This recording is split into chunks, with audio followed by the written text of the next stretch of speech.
now tuned in to the cold, hard truth. Cayman's #1 hard-hitting live podcast show, where we feature some straightforward conversations on political, social, and celebrity news and all things happening in the Cayman Islands and around the world. This show was created to give the people a voice and a means of being involved and informed without any filters. Sometimes it gets crazy, but we always keep it real. We bring you the tea, piping hot, so grab your favorite beverage and join the conversation via WhatsApp at 324-1612. Email tips@CaymanMarlRoad.com. Now, here's your host, Sandy Hill, broadcasting live from the beautiful Cayman Islands.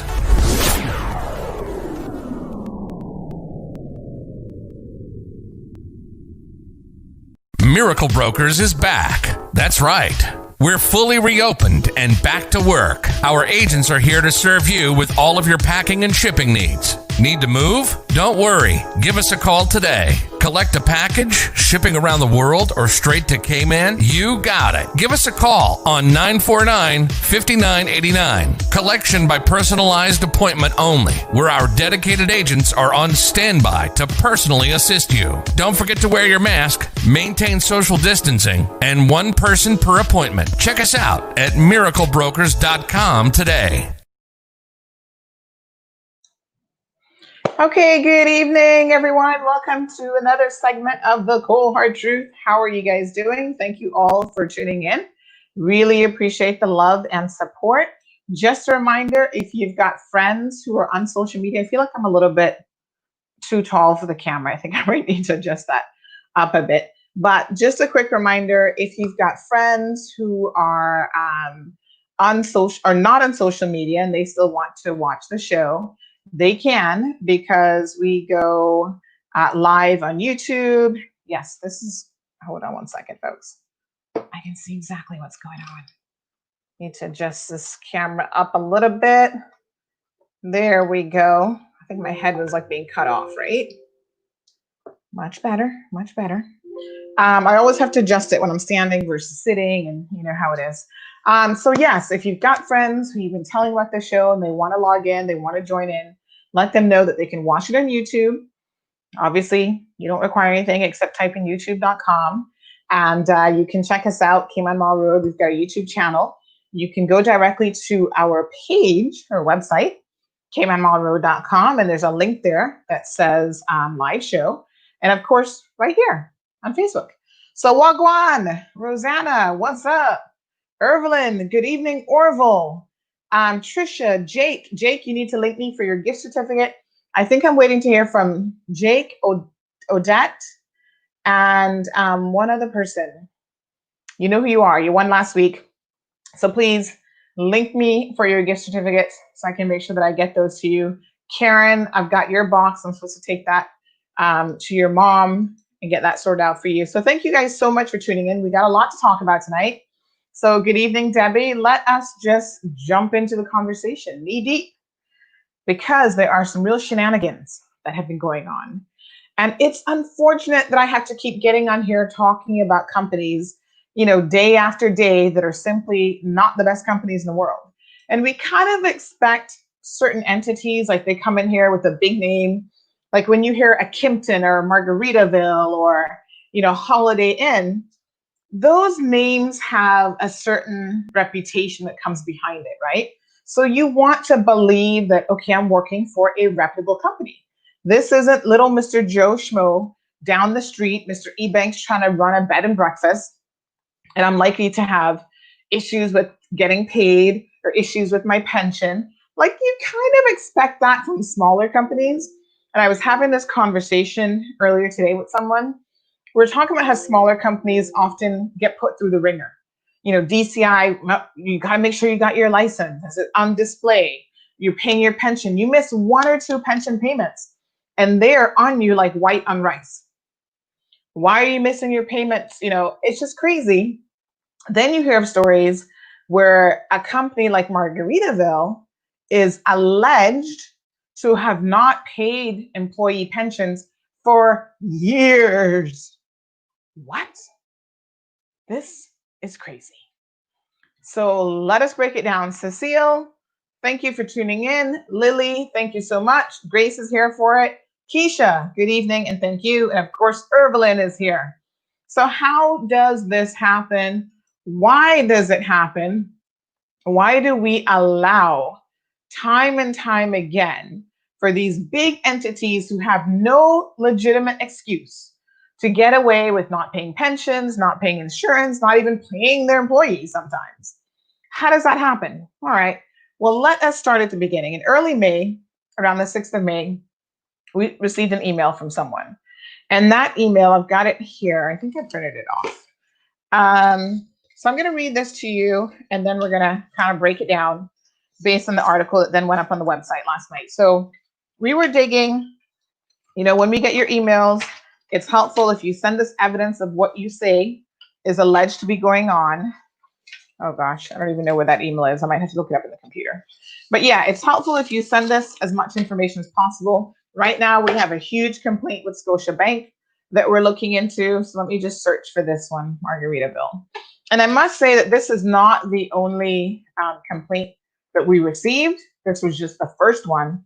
And since then, we kept getting people contacting us about, hey, what's going on? Why are we not getting paid, et cetera, et cetera. So let's jump back a little bit here, going all the way back to May the 6th. So this complaint came in, and this individual said, good day. I would like to seek your advice and assistance regarding your pension. I'm very sorry if I'm writing to you anonymously, as this issue is with regards to my employer, and it is a big company, and I'm just one of their poor employees. Please kindly protect my ID, please. Thank you so very much. I hope you could advise and assist me on behalf of all of the employees of Margaritaville Beach Resort, Grand Cayman, MV Advisory Limited, including me. Most of us are planning to withdraw our pension from BritK to supplement ourselves during this lockdown period. But to our surprise,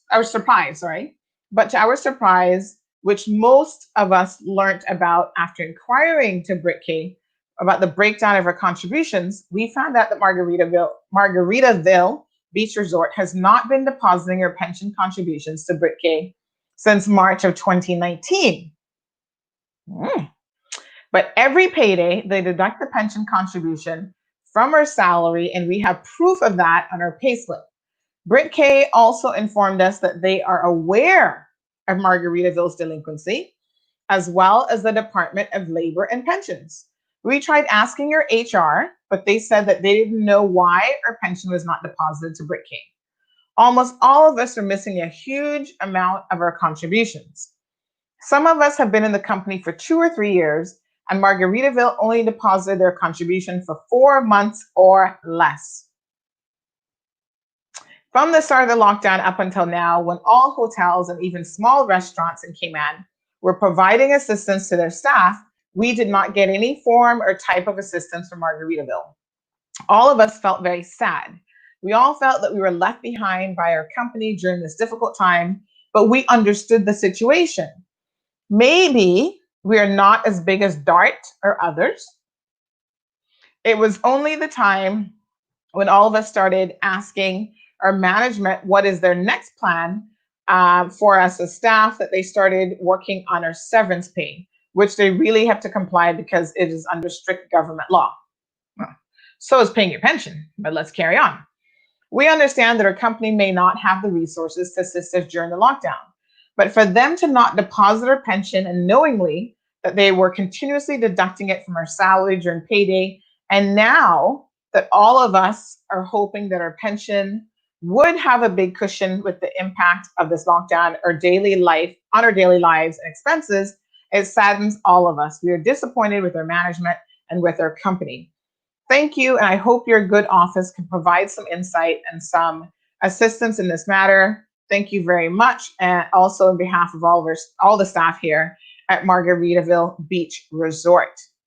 So, shocking and surprising for some, no doubt.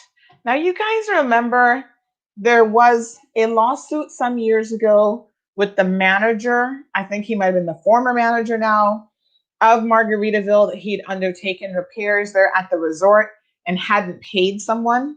Do you guys remember that?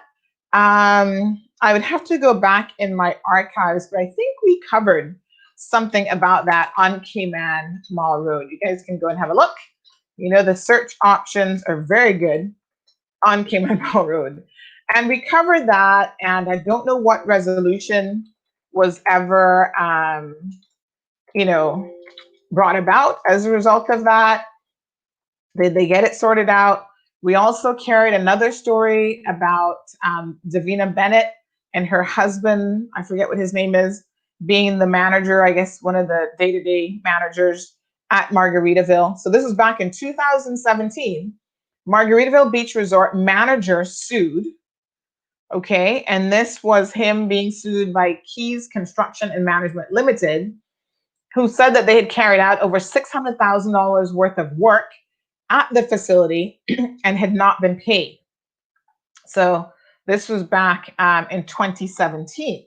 So it seems like whether by association, through the management or whatever, there have been money issues kind of trailing behind that property for quite some time. Now we're trying to figure out who actually owns Margaritaville. Like, who is this company, MV whatever limited? Because it's got to be someone Caymanian, whether they've been here for 30 years and have Caymanian status, or whether they were born Caymanian, it doesn't really matter. There's some Caymanian that owns this, and they're making us look really bad.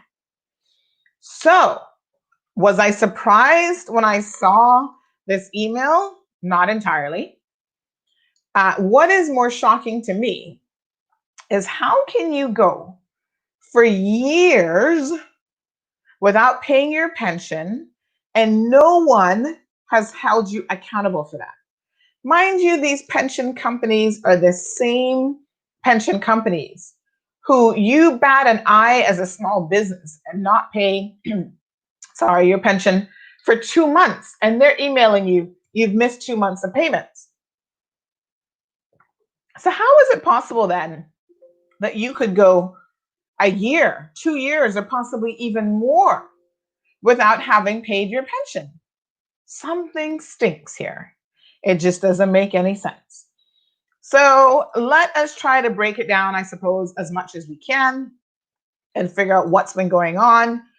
We have correspondence. We've seen email from staff where they have been inquiring about their pension money from Margaritaville. You know, the HR manager, listen, I'm sure whoever she is, she's just as clueless as everybody else in the company, right? So people are contacting her. Let me see if this is the email.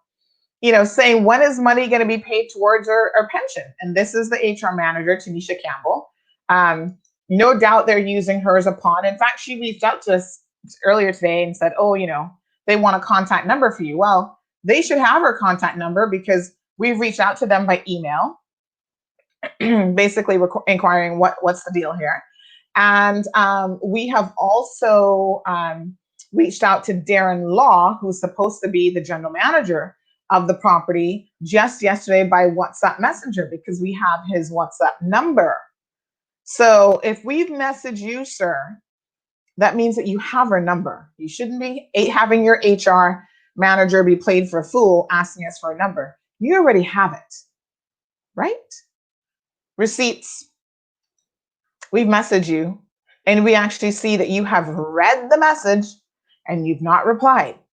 So Tanisha Campbell is the human resources manager.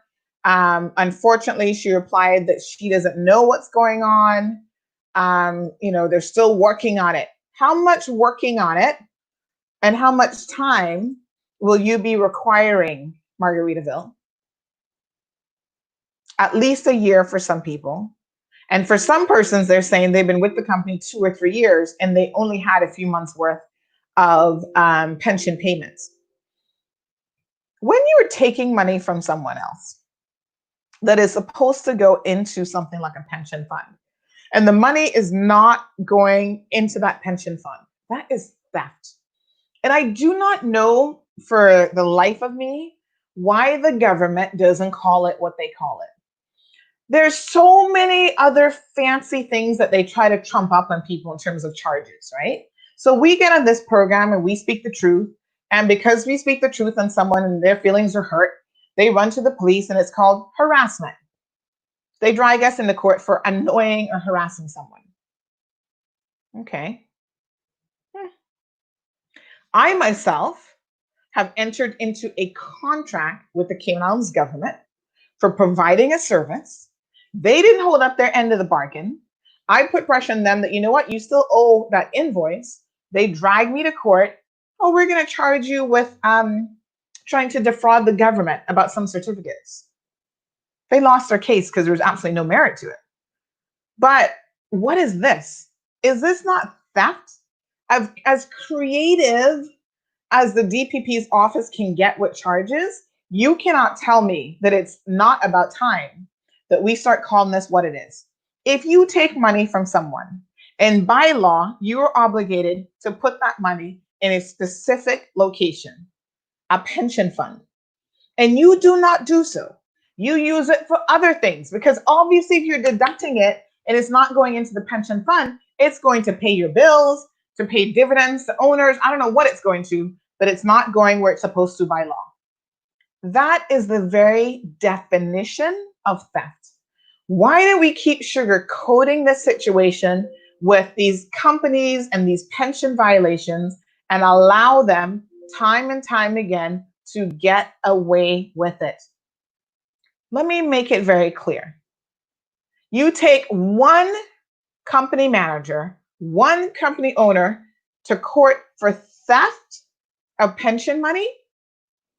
So when you're talking about $100,000 that they never paid into a pension fund, like Mrs. Chin, or I forget the other guy's name who had an electrical company, go and look it up.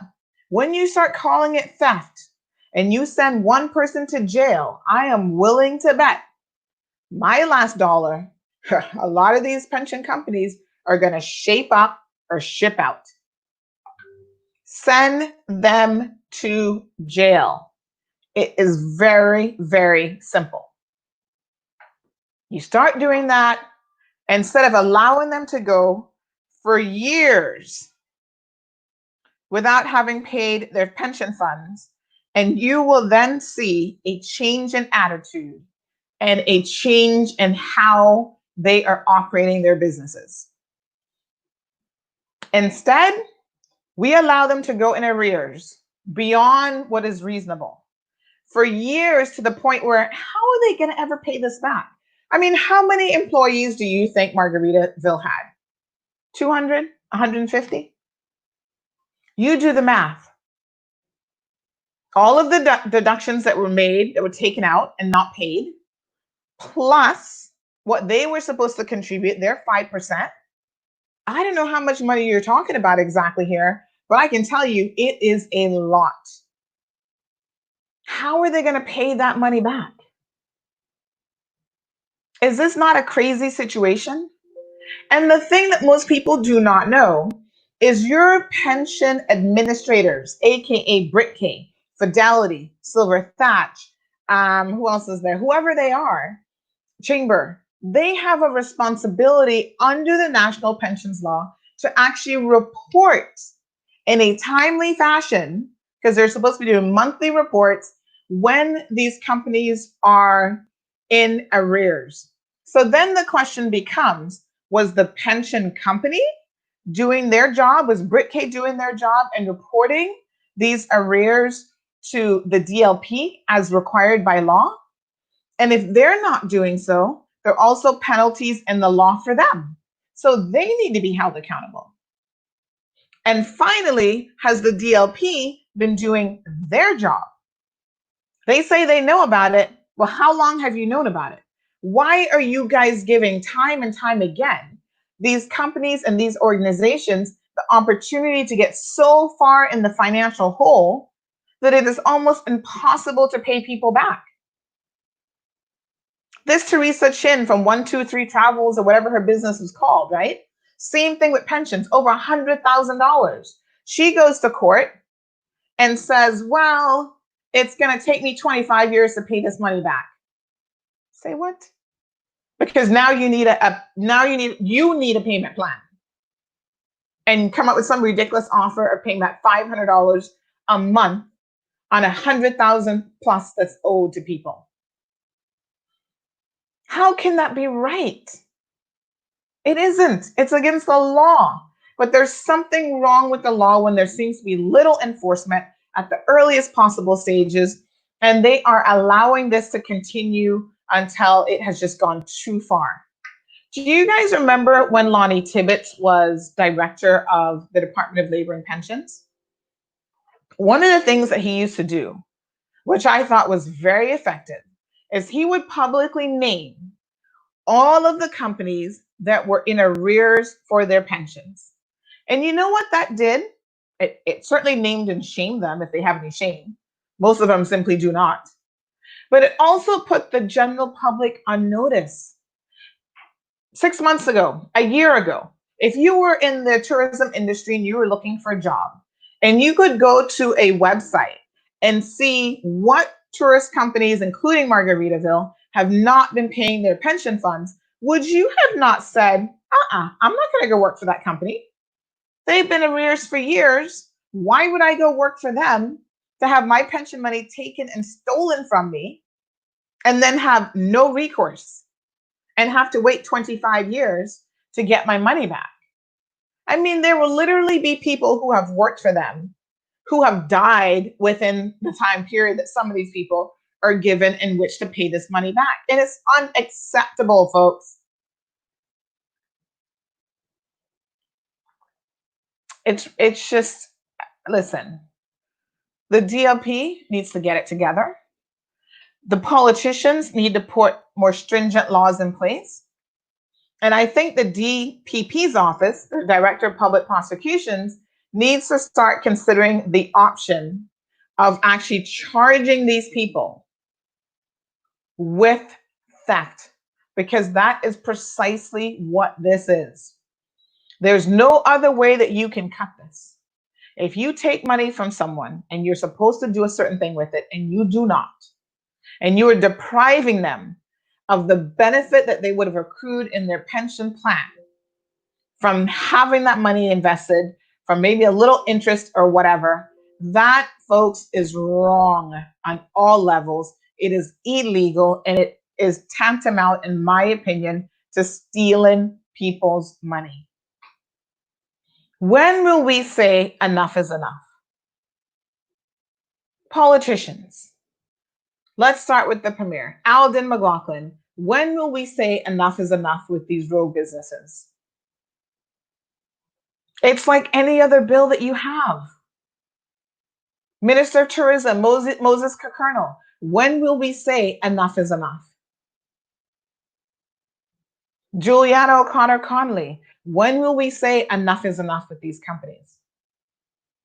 Hey, we really can't mention Minister of Health, Dwayne Seymour, because he owns a company that we already know is in arrears with his employees as well. Remember Donovan Chambers? He came on this program well over a year ago, and Donovan talked about the fact that he had his pension plan. Well, he thought he had a pension plan. It turns out he never had one. He worked for the minister for years, to the point where he got rolled over. This is September 2019. He came on the show. He got rolled over, left the jurisdiction. After he left the jurisdiction, he was chasing Mr. Seymour for his money. And guess what? Here we are in 2020. You think the man has been paid his money yet? Dwayne Seymour is a minister of health in this country, making at least $13,000 a month. Now, let me try and break this down for you, because I want you guys to really understand how the system is rigged to allow certain people to get a pass and the rest of us get the shitty end of the stick. If you owe government money and you get a contract with government, or you're a small business, you know what government does when they see that check coming off of Treasury? They say, hold on a second. Diane Brown owes us money. We're about to pay her $5,000 for services that are rendered. The two are not connected. You know, you could have owed them money for, I don't know, God knows what. But when they're cutting you a check, they say, oh, you have outstanding fees within government. Cha-ching, we're going to be deducting that from this check that you're getting, or you can't even get the check until you clear that up. That's what they do to you if you're a small business. Now, I have to wonder, and I want you guys to explain this to me or help me figure this out. If that is how it's done and that's how, the process is, Margaritaville was recently used by the Cayman Islands government as one of the quarantine facilities. Listen to me very carefully, folks. The government has said to stay at these quarantine facilities, it's a minimum of $2,600 per person for the 2 weeks. And they have had a couple hundred people stay at Margaritaville. So if that's the cost, and they've had hundreds of people staying there, has government paid that bill to Margaritaville? Because it seems to me, knowing how they treated all other small businesses in the past about, oh, well, you just provided a service to us, now you need to be paid, but you owe us money. It seems to me that the government needs to take a stance on this situation and say, you know what, Margaritaville, you're not getting paid. Hold on a second. This $100,000, this $150,000, whatever it is that we've got for you for a quarantine facility, we better take that money and give it to the poor people that were working for you that now have no access to their pension. Wouldn't that be a novel idea? Because instead, what's going to end up happening is those industry workers will be at the mercy of the Cayman Islands government, whether it's through NAU, applying for the tourism stipend, whatever, to try to get some money to survive this whole COVID-19 situation. They have no pensions to fall back on. And the more I thought about this idea earlier today, it occurred to me that normally government takes a couple months to clear up their invoices and to pay. So given the timeline, it is a very plausible situation that government has not yet paid their invoices for Margaritaville. Treasury, the Premier, needs to instruct them not to do so. There are other small businesses out there who Margaritaville owes over $30,000 to. They have been emailing this Mr. Law, whatever his name is, trying to get paid. Their employees cannot get paid as a result of the fact that Margaritaville is not paying their bills. How is that fair? And all they can do is contact a lawyer. Now the company is being involuntarily wound up. An application for the winding up the company has been submitted. They have a notice on their website. Oh, they're going to be rebranding. Oh, it's no longer going to be Margaritaville, be under new management. It's probably the same old people forming a new company to try to run away from old debt. That's how they do it. These people are never truly held accountable. They form a new company. Oh yeah, the old company is insolvent. They don't have any money. They can't pay their bills. The new company is up and running. They'll rebrand Margaritaville with some other name, God knows what this time. We went from Treasure Island to Margaritaville. They'll get some other hotel chain in here and hoodwink them into thinking that this is going to be a viable project. Meantime, the winding up petition, which is available online, you can go and have a look, will demonstrate that even the people who bought into the property haven't been paid their dividends. And they're realizing Margaritaville appears to be insolvent and appears to not have any money. When you're not paying people, when you're not paying your pensions, you're not paying your vendors, you're not paying property owners the dividends that they were promised, something is wrong here. Let me have a look at some of your comments. I see a number of you complaining about Fidelity. We're going to talk about them as well. They are another bunch. Remember when they went into the Legislative Assembly, Brent Hill, and he claimed that everyone would be paid by the end of June? Well, here we are a week later. It's now July the 7th, a week past the end of June. And guess what? People are still not paid. They're emailing Fidelity. They're going looking for their offices. They are trying to call. Nobody's picking up the phone. Like nothing is going on with this company. Where is the DLP? What are they doing? Preparing a file for the DPP's office? That'll take 6 months to even reach a decision. You notice how the DPP's office, where certain people take a really long time to decide whether they're going to charge them or not. So that'll be a 6-month process. And then they'll take them to court, and these people will get high-powered lawyers and they'll lose the case. Is that what the outcome is going to be here? People still waiting on their money? Sally says we need explanation from Fidelity Pension. It's been past the 45 days already and never heard from them. Jermaine says same thing and not a word since they approved me on the 12th of June. They said they would pay me within the month of June and it's already July the 7th and still nothing. This is unacceptable. Lily, they've not responded to her son, not even the 7-day acknowledgement. Listen to me, folks. Every single one of you. Sally, Jermaine, Lily, tell your son, Fedora, you need to email dlp@gov.ky. That's where you need to send your formal complaint and let them know the details. I applied on such and such a date. I received no correspondence. I've been calling, I've been emailing, I've emailed them 10 times, 20 times, whatever. Because this is how they're going to build a successful prosecution case against Fidelity. And trust me, somebody at Fidelity needs to be fired, Brent Hill. And somebody probably needs to go to jail as well, Brent Hill. Set an example for once.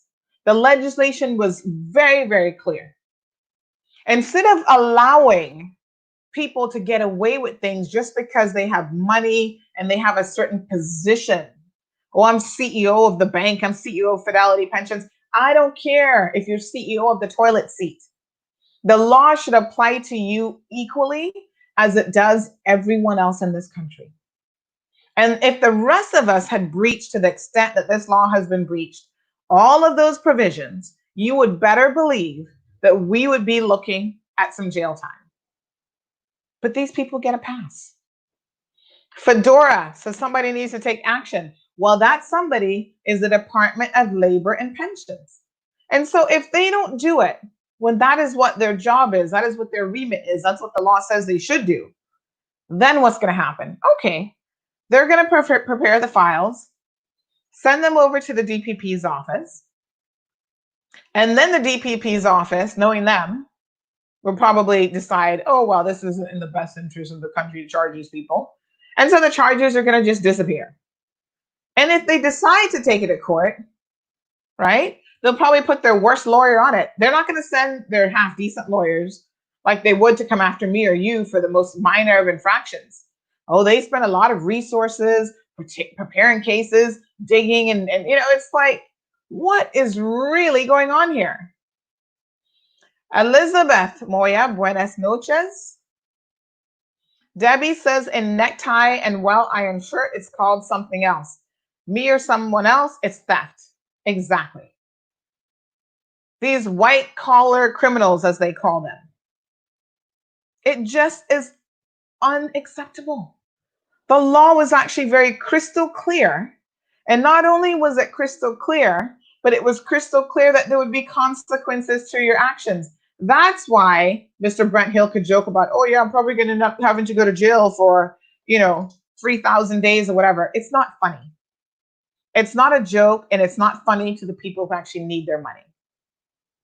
So you may find this amusing, but the people who are in need, who've been waiting patiently past the 45 days, because you promised the end of the month, and the end of the month has now come and gone, and they still do not have their money, they are not impressed. Margaritaville, it ain't funny. Those poor people who've been working for you for years, getting the little pittance of a salary, and then hoping for gratuities on top of it to try to make ends meet. For them to now know how you have been treating them so poorly, you read that email and the person says at least 3 times, oh, we're so sad. You would have to be sad by this. You give these companies your labor, a fair day's labor for what's supposed to be a fair salary, which we know the minimum wage really isn't. There are people who go above and beyond the call of duty. They're working long hours. These hotels, during high season, you can't take vacation. You can't do this. You can't do that. We're going to be calling you in 24/7. And you make all of those sacrifices to earn a little bit of money the honest way. And then you find out that this is how your companies and your organizations are actually treating you. It's disgusting. Sam says, very sad. Labor board is a joke, says Christine. This is not even the labor board. This is the Department of Labor and Pensions. Very different from the labor board.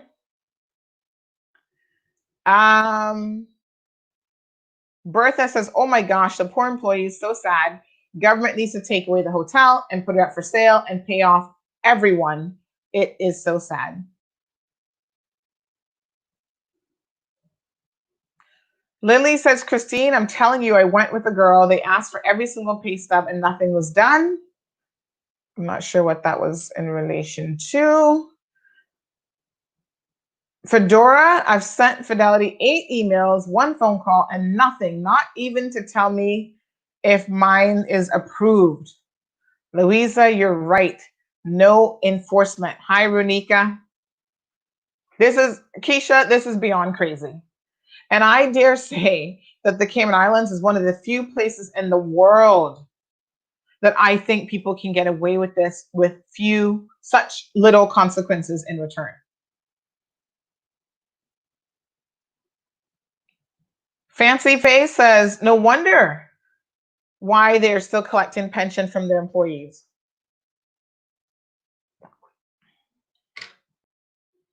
Noel says, and he's building a big time apartment in the back of Triple C. Who is he? Brent Hill or the people from Margaritaville? Regardless, it shouldn't matter. But this is what they do.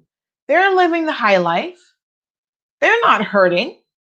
I'm sure Mr. Law at Margaritaville was still getting his salary. He probably made sure his pensions were paid in.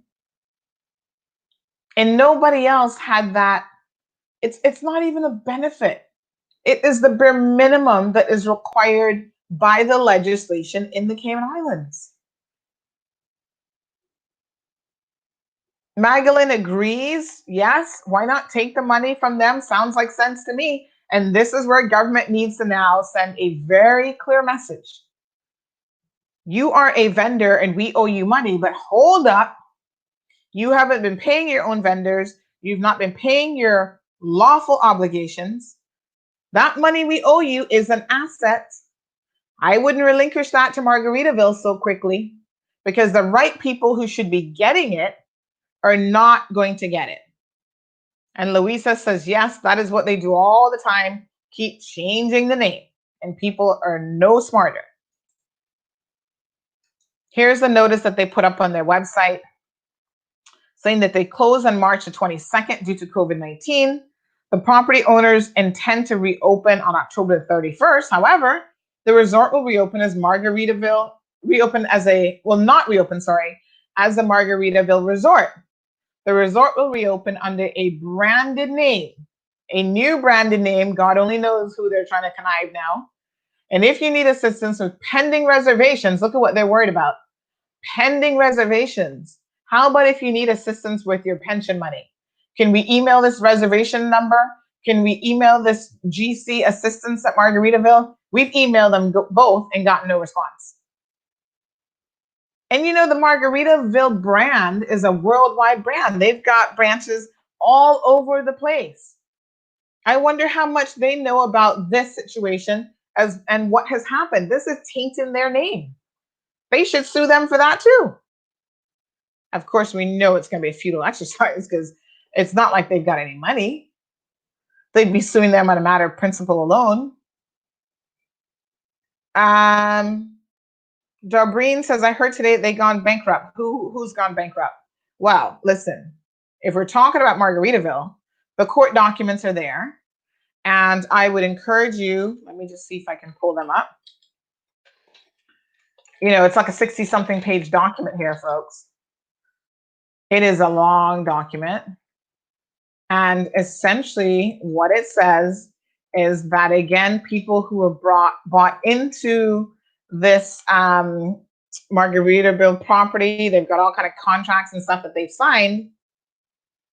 June the 19th, the winding up petition was signed, and the document is right here. The people who have brought this petition, Jeremy Beck and a bunch of other people, have said they want the company wound up because it is obvious the company has no money to pay them their dividends. And apparently, based on, again, what we're hearing from vendors and other people, they have no money to pay anybody. All the contracts are filed in this document of what they signed, what was agreed to, and they're not getting their money as promised. And it's not like this property has been around a really long time. They can't blame COVID-19 on this because, in fact, the money that they are quibbling about not having yet received was the first quarter of, let me just double check my dates here.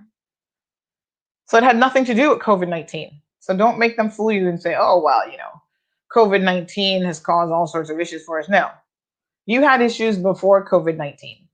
And now you wish to conveniently use COVID-19 as an excuse.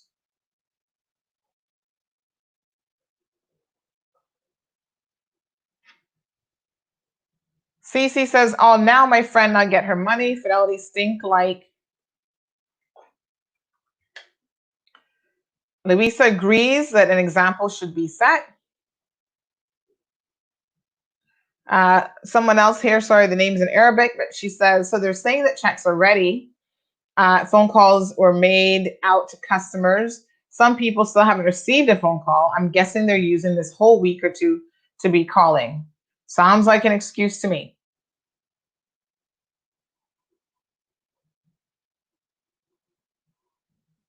Elizabeth, they're all charged with a pension violation, but they are not charged with theft. And what I'm saying is, for them to start taking this seriously, maybe what really needs to happen here is they need to be charged with theft. Simple as that.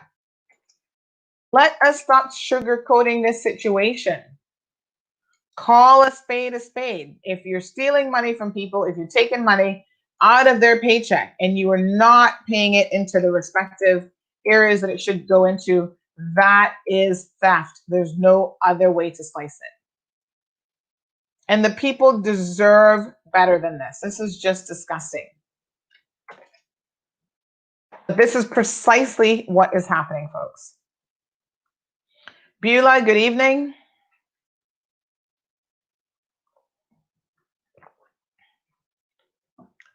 Delon says, MV bartender in the building, hearing what's going on. Delon, I feel sorry for you. I don't know if you're still in Cayman, but my dear, this is beyond a hot mess of a situation. Cause number 136 of 2020. In the matter of the company's law as revised, and in the matter of MV Advisory Limited. This is the Financial Services Division, folks. A winding up petition, filed on June the 19th. That's the stamp on it. To the Grand Court. This humble petition of all those petitioning creditors listed in Schedule 1 of this winding up petition, or who addresses are stated here therein, show that MV Limited, the company, was incorporated in October of 2017. Registered office is GK Management Limited, Suite 1 of Artemis House on Fort Street. They have a trade and business license as a hotel and restaurant manager and development management service provider. HHG Cayman Limited, incorporated as a resident company in May of 2015. And it changed its name to MV Cayman Limited. So you see what's going on here now? So these so-called developers, Margaritaville Beach Resort and Spa, West Bay Road, they registered a strata in 2016 with lands and surveying, strata number 804. The developer sold a number of units in the development and retained ownership of the remaining units. Petitioners were purchasers of some of those units sold. All of the units, those sold and those retained, have since formed part of the resort's inventory of accommodation. At the time the units were sold, they were told in writing that the hotel developer pays all of your operational and maintenance costs out of their share of the room revenue. Okay, so they entered into a purchase agreement, which is attached to this court document. Clause 13.1 of the sale and purchase agreement said that the purchase of said units was subject to the condition that the petitioner would be bound to the terms of certain restrictive agreements and management agreement. And they go into detail about what all of that means. And basically, they were supposed to be getting paid money. And these dividend payments are not coming on time, folks. And this is a problem. Now, here's the issue. There are a lot of people here who are now vendors of this company who are not even a party to this. You better make sure you contact whoever you got to contact to get included in the list of creditors or people who are owed money. Let's break it down. Jeremy Black, he is owed over $71,000. Emile Vanderbol is owed over $6,000. Chris Van Den Bol is what it says. Not Vander, but Van Den Bol. I don't know if it makes much difference, but Chris is owed over $6,000. Lorraine Kona. I don't know if these people are locals or who they are. Owed over $32,000. Merrill Robertson of Brooklyn, New York. So far, these other people, Jeremy, Chris, and all these other people, they have a Cayman address. Lorraine has a Cayman address. Merlin Robertson is of a New York address, 26 Court Street. She's owed over $6,300. Jeffrey Saltiel of the same street address as Merrill is owed over $6,600. I Dream International Development Real Estate Asset Manager, so another company had brought into this. They were dreaming all right. Care of Baden Corporate Services, they are owed over $154,000. So it looks like they probably went in there and bought a few units. They thought they were getting a good deal.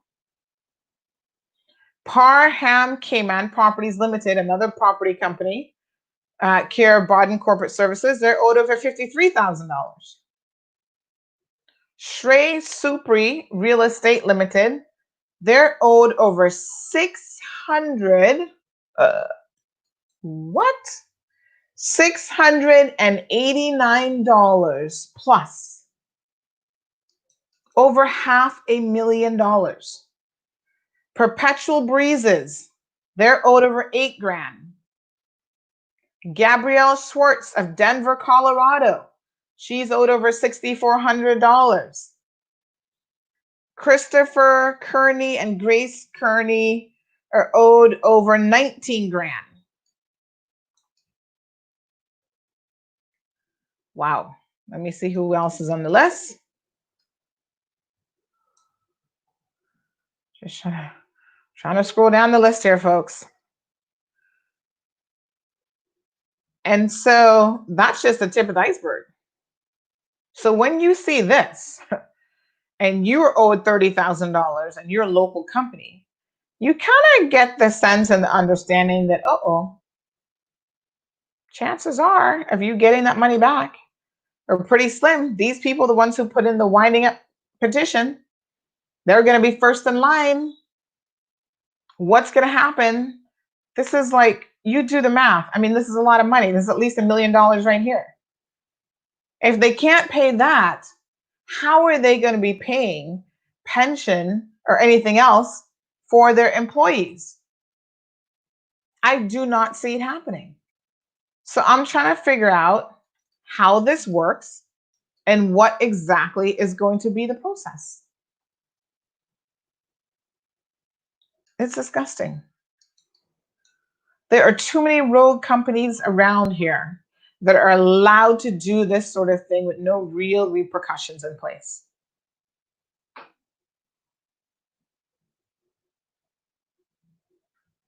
We're trying to find out who owns this MV limited company. Who are they? You know,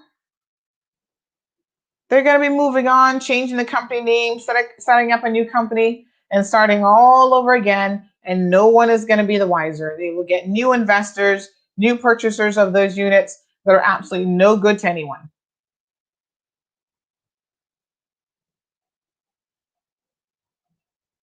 Really shocking, to be honest. Hi, Sarah. Delon says he's not an island. Hi, Charles. Thank you for tuning in. Marion says, wouldn't be surprised. This is what's happening, folks. Where's the accountability? What will be the outcome of this? We're going to have to keep an eye on this. It's disgusting. And there are a lot of people who'll be hurt as a result of this company and their financial mess. Fidelity, last week we saw their big CEO from overseas do a YouTube video. Oh, I'm so sorry, blah, blah, blah. We don't need your apologies, sir. Just pay people their money. You still haven't paid people their money. What is going on? They made an announcement today that they've moved locations, apparently. So pay attention to that. We posted that on our Facebook page in case you haven't seen it. One other big announcement that came down the pipeline yesterday, actually, was international students in the US have an advisory that is out that basically, if your university or college is offering only online courses, you're going to be put on a deportation list out of the US. So ICE, which is their immigration and enforcement agency, don't want you there. And they are basically saying that you would be in breach of your international student status if you're in the country and you're doing an online course, because there are requirements that require you to physically be attending classes. And I think the truth of the matter is they can't handle anybody else in their country with the explosion of COVID-19 that they have. We'll be talking about that on tomorrow's program and what tomorrow morning and what that explosion continues to mean. Over 40 something hotels in Florida are at capacity. It is getting really bad there, folks. Scary bad. So we will delve into some of that. Listen to this. 2 Bermudian cabinet ministers resign after caught flouting COVID-19 rules. Huh. What do you know? Remember our ministers, their wives were flouting it. Look like they were getting haircuts every day. They ain't our business with nothing. No consequences in the good old Cayman Islands for anybody. Not when you're the right people, apparently. And so, I mean, this was shocking news. Bermuda is holding people more accountable than we are. Wow. It's amazing, isn't it?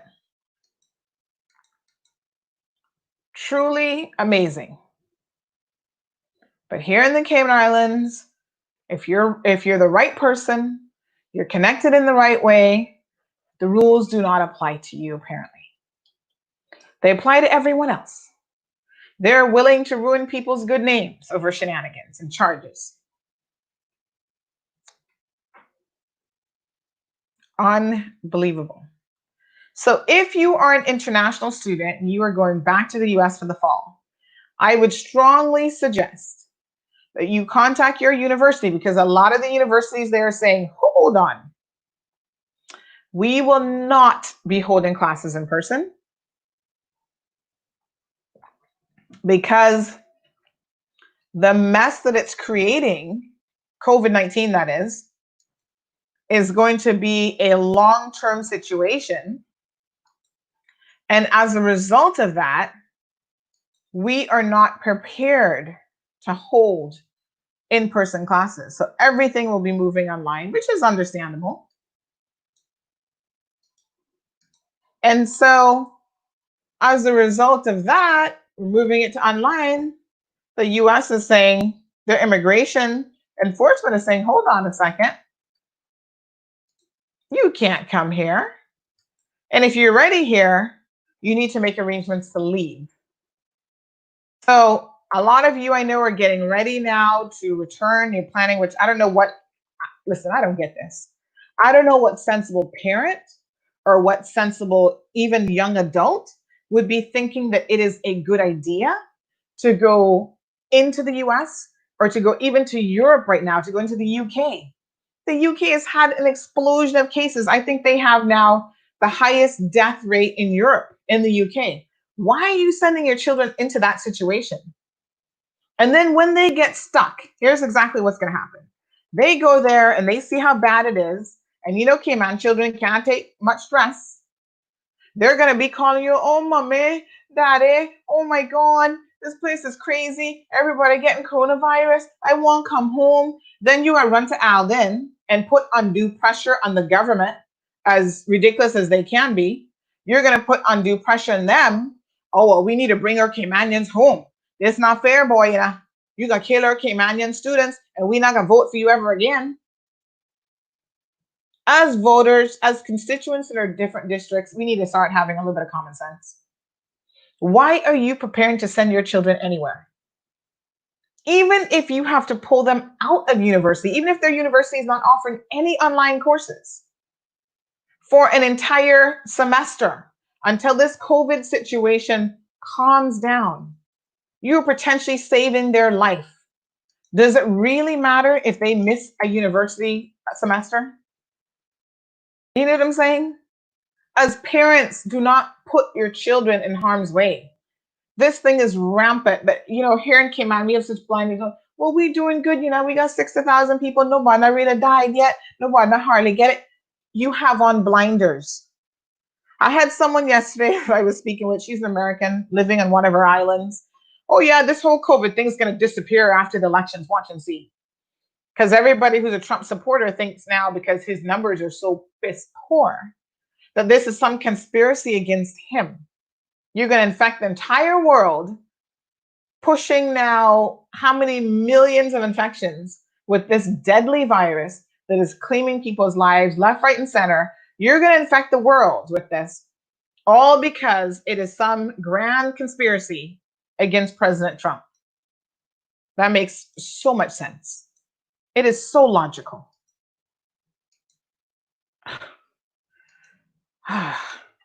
Do not put your children in harm's way. And if you choose to send them overseas and they get deported in the US, if they can get a flight back home or whatever the situation is, you will have to take the active responsibility for that situation. And there should be no one else to blame for that. If your kids are here in Cayman and they're safe here, allow your children to stay where they are. End of story. Folks, it's 8:01. We are officially out of time. We'll be continuing this conversation in the morning. Thank you guys so much for tuning in. Christine, thank you. Ayanti, Noel, Maureen, Cece, all of you that tuned in tonight. Larry from New York said that they've made some progress. New daily record, Samantha says, for the US today of over 55,000 cases in one day. And the prediction by Dr. Fauci is that they will easily hit 100,000 in a day. Imagine that. Keep your kids home, folks. I wish you all a wonderful night. Here's the other quick tidbit from Margaritaville. They sent out this email a couple days ago telling people that their work permits were canceled. This date is June the 28th, and the email says, your work permit was canceled on June the 2nd. I don't know if they meant to say July the 2nd, but it clearly says underlined June the 2nd. So they had already canceled the work permits and notified them almost a month later. What on earth? Tune in tomorrow, folks, for the cold hard truth. We will continue the discourse, continue the dialogue. You know where to get the best conversation on Island. It's right here. Have a good night. Thank you for tuning in to another edition of the Cold Hard Truth. Make sure to check Facebook for showtimes and more information and the latest news at CaymanMarlRoad.com. Subscribe to our IG and Facebook pages to get the latest happenings.